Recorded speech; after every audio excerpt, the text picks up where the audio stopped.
We all know saving money can feel like an impossible task, especially when you're on a tight budget. With prices skyrocketing for everything from rent to groceries and online shopping temptation lurking around every corner, it's no wonder 65% of us are living paycheck to paycheck. But don't worry guys, in today's video, I'm going to share 4 simple and effective strategies to help you save money even on a low income, and I'll use myself as an example. Let's get started. Step number 1, list your income. The first step to saving money is knowing exactly how much you're bringing in each month. You can't figure out your budget if you don't even know how much you're making each month, right? So grab a piece of paper or open a note app and list out all your sources of income. This includes your salary, part-time gig, side hustle, child support, robbing the bank. Basically, any way money is coming in your account each month. And if your income varies, use the lowest amount you usually make in a month as your starting point. For example, I'm a server at a restaurant, so my earnings come from my tips and my wage. And it also varies since my tips are not the same every shift. And because of that, I'll use my lowest as my starting point. On average, I make around $800 a week, which is about $3,200 a month.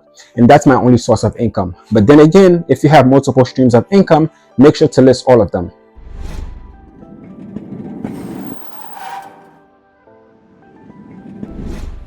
Step 2, list your expenses. Now that you know how much money you're bringing in each month, it's time to figure out where it's all going. This step, it's all about listing your expenses. Start by looking at your bank account and tracking all your spending.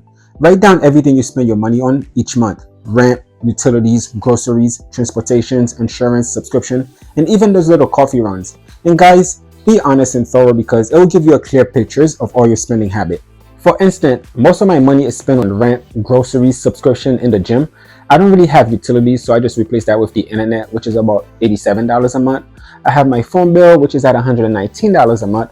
I also don't really go out much, so transportation is about $30 a month. And entertainment is not as high, again, since I don't really go out a lot. But I do have AMC Plus, which let me get movie tickets for like $7 on Tuesdays, which is part of my subscription. So as for miscellaneous, it's around $150 a month. This is usually random expenses that pop up during the month. So in total, my monthly expense come out to be $2,305.83. Step 3, subtract your expenses from your income. Now it's time to see how your expenses stack up against your income. Subtract your total expense from your total income. You'll either get a positive or a negative number. And if you end up with a negative number, it means that your expenses are higher than your income and it's time for you to make some cut.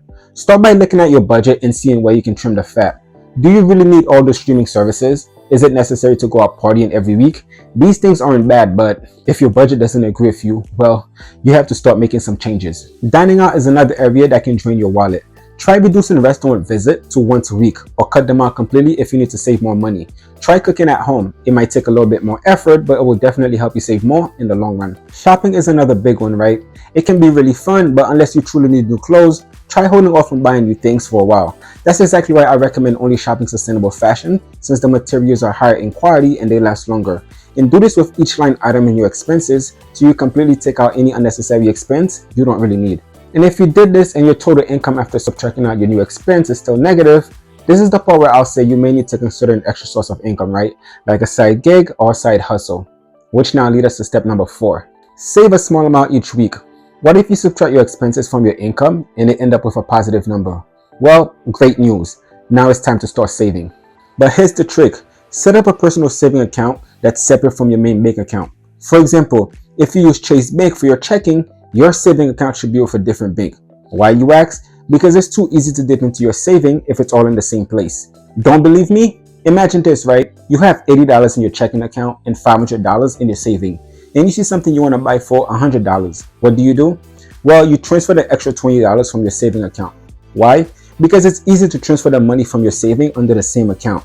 Now, let's take a second scenario, right? You have the same $80 in your checking account, but this time your saving is with a different bank.